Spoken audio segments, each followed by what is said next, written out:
బుజ్జమ్మ. నమస్కారం సార్. నమస్తే రాజుగారు.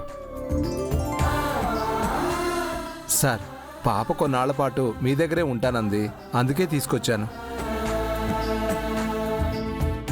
భలేవారే రాజుగారు. కొన్నాళ్ళేంటి, ఎన్నాళ్ళైనా బుజ్జమ్మ మా దగ్గరే ఉండొచ్చు. Thank you sir. Thank you sir.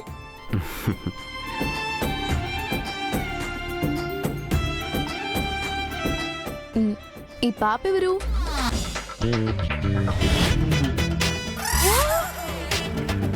మీరెవరు?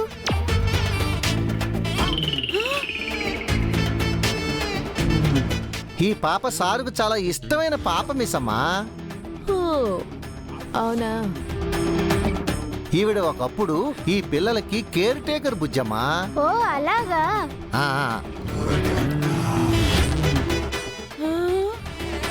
నేను ఇక్కడ ఉండలేను మనోహరి, నేను వెళ్ళిపోతాను. ఎక్కడికి వెళ్తావు? నోరు మూసుకుని ఇక్కడే ఉండవు. నమస్కారం మేడం. బాగున్నారా? బాగున్నాను రాజుగారు. మీరెలా ఉన్నారు? ఆశ్రమం పిల్లలు ఎలా ఉన్నారు? మీ దయ వల్ల అందరూ బాగున్నారు మేడం. మీరు ఊరు వెళ్ళారని చెప్పారు, ఎప్పుడొచ్చారు మేడం?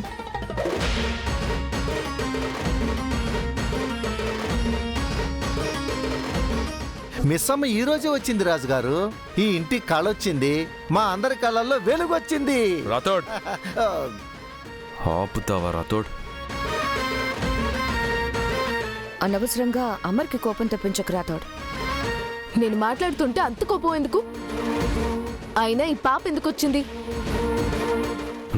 తను ఎందుకు వస్తే నీకెందుకు? ఇంట్లో నలుగురు పిల్లలు ఉండగా మళ్ళీ ఈ పాప ఎందుకు అని. అది నీకు అనవసరం.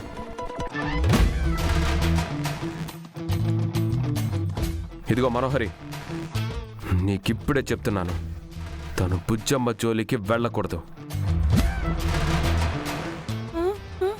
అవును, బుజ్జమ్మని మిస్సమ్మ టచ్ చేస్తే మేము ఊరుకోము. బుజ్జమ్మకి మిస్సమ్మ దూరంగా ఉండాలి.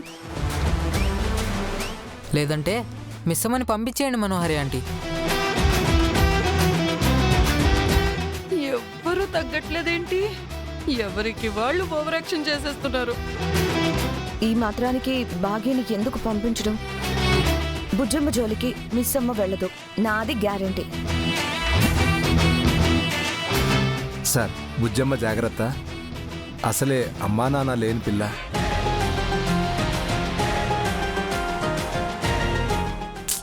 అలాంటప్పుడు ఈ పాపని మీ ఆశ్రమంలోనే ఉంచుకోవచ్చు కదా రాజుగారు. ఇక్కడికి ఎందుకు తీసుకొచ్చారు? తను అనాథ కాదు, నా కన్న కూతురుతో సమానం. నా కన్న కూతురుతో సమానం. కూతురుతో సమానం. కూతురుతో సమానం. మీ కన్న కూతురైతే కాదు కదా. నా కన్న కూతురే. నా కన్న కూతురే. నా కన్న కూతురే. నా కన్న కూతురే. నా కన్న కూతురే. నీకేంటి?